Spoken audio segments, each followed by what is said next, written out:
تو اسی عنوان سے میں تھوڑا سا متوجہ کرنا چاہتا ہوں کہ یہ جو پچھلا مہینہ گزرا ہے ذی قعدہ کا 25 ذی قعدہ کو یوم عید تحول ارض، یوم عید تحول ارض یعنی 25 ذی قعدہ کو پروردگار عالم نے جب زمین کو بچھانا شروع کیا تو 25 ذی قعدہ کو پوری کائنات کی زمین کو بچھایا، لیکن بچھانے کی ابتدا پروردگار عالم نے بیت اللہ سے فرمائی، جہاں آج بیت اللہ ہے، قبلہ ہے، خانہ کعبہ ہے، یہاں سے پروردگار نے پوری کائنات کی زمین کو بچھایا، اور وہ دن تھا 25 ذی قعدہ کا، اور ہماری روایات میں ہو تو ترجمہ پڑھیے مفاتیح الجنان یوم عید تحول ارض، یعنی وہ عید جس دن زمین بچھائی گئی۔ اس عنوان سے بھی کچھ عرض کرنا ہے۔ اور دوسرا یہ آپ جانتے ہیں کہ 10 ذی الحجہ کو کئی مناسبتیں ہیں، وہ آپ سن چکے کہ عید الاضحیٰ بھی ایک مناسبت تھی، پھر حج بھی ایک مناسبت ہے، اور اس کے بعد قربانی جو حضرت اسماعیل اور حضرت ابراہیم کی یاد میں منائی جاتی ہے، وہ بھی ایک مناسبت ہے۔ تو سب سے پہلے ہم نے بیت اللہ کی عزت و عظمت کے حوالے سے عرض کرنا ہے کہ حضرت امیر المومنین نے جب 21 رمضان کو شہادت سے پہلے جو وصیتیں فرمائیں تو اس میں ایک وصیت یہ بھی فرمائی تھی کہ اے میرے بیٹو، کبھی بھی بیت اللہ کو خالی نہ چھوڑنا، ایک لمحے کے لیے بھی بیت اللہ تمہاری یاد سے محو نہ ہو۔ یعنی یہ کہ واجب حج تو اپنی جگہ پہ، پھر بھی جو ہے بیت اللہ کو یاد رکھنا ہے۔ یہی وجہ ہے کہ ہمارے تقریباً تمام ائمہ کے بارے میں ملتا ہے کہ 20-25-30 حج ہمارے تمام ائمہ نے کیے، اور وہ بھی پاک یادہ آ کر، پیدل چل کر ہمارے ائمہ نے جو ہے حج انجام دیا ہے، تاکہ اس لیے کہ بیت اللہ خالی نہ رہے، بیت اللہ کو جو ہے خالی نہ چھوڑا جائے۔ تو خالق اکرم نے قرآن مجید میں فرمایا اِنَّا أَوَّلَ بَيْتٍ وُضِعَ لِلنَّاسِ لَلَّذِي بِبَکَّةَ مُبَارَکًا وَهُدًى لِلْعَالَمِينَ، بے شک پہلا گھر جو لوگوں کے لیے بنایا گیا وہ کہاں ہے؟ بِبَکَّةَ، وہ مکہ میں ہے۔ مکہ کا پہلا نام تھا مکہ، ٹھیک ہے؟ تو اس لیے جو خالق نے کہا اِنَّا أَوَّلَ بَيْتٍ وُضِعَ لِلنَّاسِ، اور پہلا گھر جو بنایا گیا للناس، تمام لوگوں کے لیے، کہاں بنایا گیا؟ بِبَکَّةَ، مکہ میں بنایا گیا، اور وہ ہے کیا؟ مبارکن، صاحب برکت ہے، مبارک ہے، برکت والا ہے، وَهُدًى لِلْعَالَمِينَ، اور اس میں عالمین کے لیے ہدایت ہے۔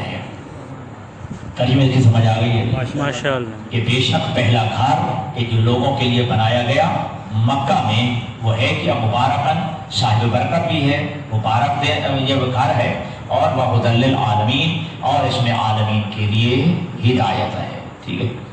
تو اب یہ سب بنایا گیا للناس، تمام لوگوں کے لیے بنایا گیا ہے، اور ہے کیا؟ پہلا گھر، سب سے پہلا گھر بنایا گیا۔ جب للناس کہا تو اس کا مطلب ہے صرف شیعوں کے لیے نہیں بنایا گیا، صرف سنیوں کے لیے نہیں بنایا گیا، صرف مسلمانوں کے لیے نہیں بنایا گیا، بلکہ للناس، تمام لوگوں کے لیے بنایا گیا ہے، تمام لوگوں کے لیے یہ گھر بنایا گیا ہے۔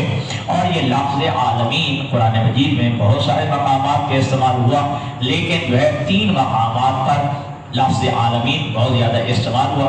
خالق نے اپنے لیے بھی لفظ عالمین استعمال کیا ہے، اپنے حبیب کے لیے بھی لفظ عالمین استعمال کیا ہے، اور اس بیت اللہ کے لیے بھی لفظ عالمین استعمال کیے۔ اپنے لیے کہا کہ میں عالمین کا رب ہوں، مصطفیٰ کے لیے کہا یہ عالمین کے لیے رحمت ہے۔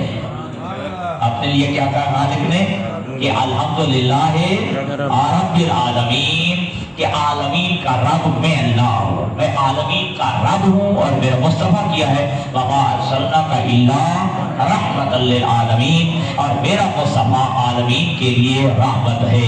اور یہ گھر جو پہلا بنایا گیا یہ کیا ہے؟ هُدًى لِلْعَالَمِينَ، یہ عالمین کے لیے مرکز ہدایت ہے، یہ عالمین کے لیے مرکز ہدایت ہے۔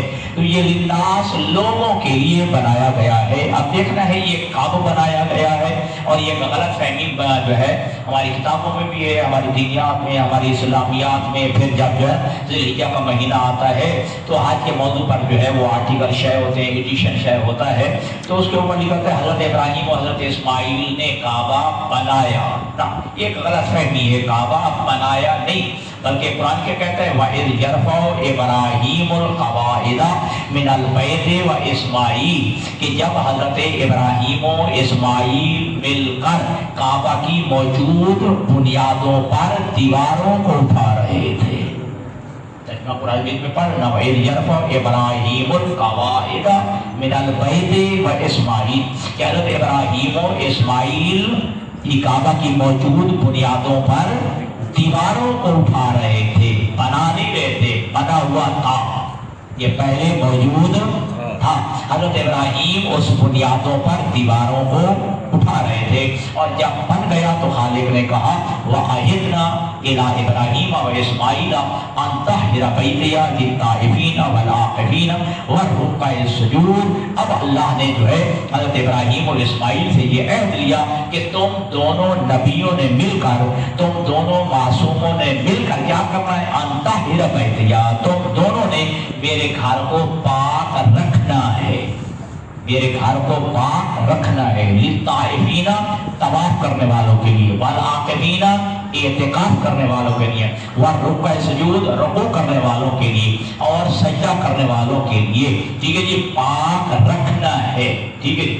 تو جب پاک رکھنا ہے پھر نجاست تو کوئی تصور بھی نہیں ہے، پاک رکھنا ہے، بنایا کر انہوں نے تھا، یہ بات سمجھے گا نکتہ۔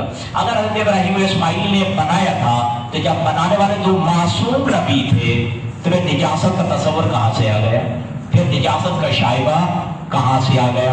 ٹھیک ہے، اب انہیں پاک رکھنے کا حکم آیا ہے کہ وَعَهِدْنَا إِلَىٰ إِبْرَاهِيمَ وَإِسْمَاعِيلَ أَن طَهِّرَ بَيْتِيَ لِلطَّائِفِينَ وَالْعَاكِفِينَ وَالرُّكَّعِ السُّجُودِ ان دونوں نبیوں نے پاک رکھنے کا حکم آیا ہے، ٹھیک ہے جی۔ تو جب دو معصوم نبیوں نے بنایا تو نجاست کا وہاں پہ تصور ہو بھی نہیں سکتا۔ فرق کیجیے، اگر کہا جائے آپ اس سے کہا جائے کہ یہ مسجد بننی ہے، ٹھیک ہے، مسجد بناؤ تو وہ بھی طہارت کا خیال رکھیں گے۔ اگر ایک عالم دین سے کہا جائے تو وہ کتنی جو ہے مسجد کو پاک رکھے گا۔ اگر جو ہے کسی صحابی کو کہا جائے، کسی جو ہے تابعی کو کہا جائے، کسی نبی کو کہا جائے، یا تو معصوم نبیوں کو کہا جا رہا ہے کہ تم نے اس گھر کو پاک رکھنا ہے، ٹھیک ہے، تو وہاں نجاست کا تصور بھی نہیں ہو سکتا۔ تو لہذا میرے عزیز ہو یہ یاد رکھیے گا کہ خواجہ خالق اکبر نے ارشاد فرمایا کہ جب میں نے اپنا گھر بنوایا، ٹھیک ہے، تو دو معصوم نبیوں کو چنا کہ تم دو معصوم نبیوں نے میرے گھر کو پاک رکھنا ہے، ٹھیک ہے۔ تو جب اپنے گھر کی بات آئی تو دو معصوم نبیوں کا انتخاب کیا، لیکن جب آل محمد کی باری آئی تو کہا تمہارا کوئی مسئلہ نہیں ہے، میں گھر کو تم نے پاک رکھنا ہے، انما یرید اللہ لیذھب عنکم الرجس اہل البیت ویطہرکم تطہیرا، گھر کو تم نے پاک رکھنا ہے، آل محمد کو میں اللہ نے خود پاک رکھنا ہے۔ آواز بلندتر صلوات صلی اللہ محمد وآلِ محمد۔ تو جب معصوم نبیوں نے کتنا پاک رکھا ہوگا، لیکن جب آل محمد کی باری آئی ہے تو کہا آل محمد کو میں پاک رکھوں گا، علی کو میں پاک رکھوں گا۔ تو نبیوں نے اپنی طاقت کے مطابق پاک رکھا ہوگا، لیکن جب آل محمد کی باری آئی کہا اے میرے نبیوں تم نے میرے گھر کو پاک رکھنا ہے اپنی طاقت کے مطابق، میں نے آل محمد کو پاک رکھنا ہے اپنی طاقت کے مطابق، میں نے اپنے جو ہے قوت کے مطابق، اپنی طاقت کے مطابق میں نے آل محمد کو پاک رکھنا ہے۔ تو آپ کوئی بتا سکتا ہے کہ اللہ میں قدرت کتنی ہے، اللہ میں طاقت کتنی ہے؟ کوئی میزان ہے، کوئی پیمانہ ہے، معیار ہے کوئی کہ اللہ میں طاقت کتنی ہے؟ تو پھر ماننا پڑے گا جب اللہ کی قدرت لامحدود ہے پھر آل محمد کی طہارت بھی لامحدود ہے، کہ آل محمد کی طہارت بھی لامحدود ہے، اور یہی وجہ ہے۔ اور پھر یہ کہ یاد رکھیے گا یہ بیت اللہ کو یہ حضرت ابراہیم و اسماعیل نے پاک رکھنے کا حکم ہے۔ کب سے پاک رکھیں گے؟ جب سے حضرت ابراہیم و اسماعیل ہیں، اور آل محمد کو پاک رکھنے کی ذمہ داری اللہ پہ ہے، تو آل محمد بھی تب سے پاک ہے جب سے اللہ ہے۔ اللہ اکبر، یا رسول اللہ، یا علی ولی، اللہم صلی علی محمد وآل محمد وجل۔ یاد میرے عزیزو اس بات کو